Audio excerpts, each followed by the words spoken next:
Assalamualaikum warahmatullahi wabarakatuh.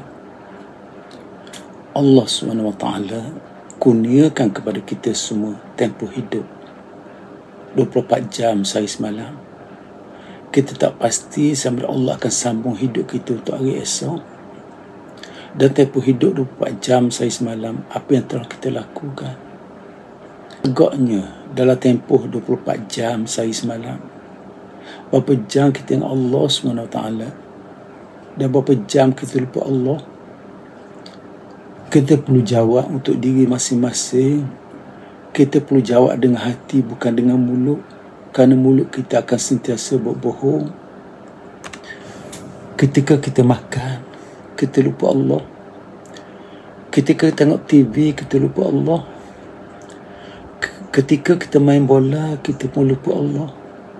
Malah ketika bersama ahli keluarga pun kita lupa Allah.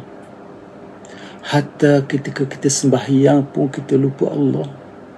Jadi bila masanya kita ingat Allah, kita hanya akan ingat Allah bila kita sakit, bila kita susah, bila kita ada masalah, bila kita sihat, bila kita senang, kita lupa Allah.